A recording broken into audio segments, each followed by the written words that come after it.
ಇನ್ನು ಬೀದರ್ ಜಿಲ್ಲೆಯ ಬಸವ ಕಲ್ಯಾಣ ತಾಲೂಕಿನ ಯರ್ಬಾಗ್ ಗ್ರಾಮ ಪಂಚಾಯತ್ ವ್ಯಾಪ್ತಿಯಲ್ಲಿ ಬರುವ ಪಂಡರಗೇರಾ ಗ್ರಾಮದಲ್ಲಿ ಭಾರಿ ಅಕ್ರಮ ಕೆಂಪು ಕಲ್ಲು ಗಣಿಗಾರಿಕೆ ನಡೆಯುತ್ತಿದ್ದು ಹಲವು ವರ್ಷಗಳಿಂದಲೇ ಭೂತಾಯಿಯ ಮಡಿಲನ್ನು ಅಗೆದು ರಾಜರೋಷವಾಗಿ ಹಗಲು ಹೊತ್ತಲ್ಲೇ ಅಕ್ರಮ ಕೆಂಪು ಗಣಿಗಾರಿಕೆಯನ್ನು ನಡೆಸುತ್ತಿದ್ದಾರೆ.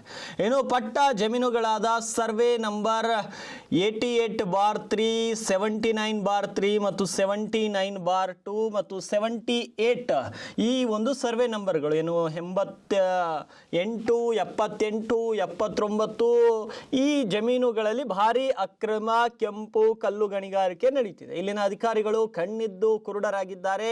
ಕಂದಾಯ ಇಲಾಖೆ, ಭೂಗಣಿ ಇಲಾಖೆ, ಪೊಲೀಸ್ ಇಲಾಖೆ ಅಧಿಕಾರಿಗಳಿಗೆ ಅಕ್ರಮ ಕೆಂಪು ಗಣಿಗಾರಿಕೆ ನಡೆಯುವ ವಿಷಯ ಗೊತ್ತಿದ್ರೂ ಕೂಡ ಯಾವುದೇ ಕ್ರಮ ಕೈಗೊಳ್ಳದೇ ಇರುವುದು ಭಾರಿ ಅನುಮಾನಕ್ಕೆ ಎಡೆ ಮಾಡಿಕೊಟ್ಟಿದೆ. ಯಂತ್ರಗಳ ಮೂಲಕ ಕೆಂಪು ಕಲ್ಲನ್ನು ಅಗೆದು ಟ್ರ್ಯಾಕ್ಟರ್ ಹಾಗೂ ಲಾರಿಗಳ ಮೂಲಕ ಕೆಂಪು ಕಲ್ಲುಗಳನ್ನು ಸಾಗಿಸಿ ಭೂಮಿಯನ್ನ ಬರಡಾಗಿಸ್ತಾ ಇದ್ದಾರೆ. ಇನ್ನು ಪಂಡರಗೇರಾ ಗ್ರಾಮದಲ್ಲಿ 3-4 ಕಡೆ ಕೆಂಪು ಕಲ್ಲಿನ ಗಣಿಗಾರಿಕೆ ನಡೆಯುತ್ತಿದ್ದು ಭಾರೀ ವಾಹನಗಳ ಓಡಾಟದಿಂದ ರಸ್ತೆಗಳು ಸಹ ಹಾಳಾಗ್ತಾ ಇವೆ. ಇನ್ನು ಭೂಗಣಿ ಇಲಾಖೆ ಅಧಿಕಾರಿಗಳ ಗಮನಕ್ಕಿದ್ರೂ ಕೂಡ ಇದುವರೆಗೆ ಯಾವುದೇ ಕ್ರಮ ಕೈಗೊಂಡಿಲ್ಲ.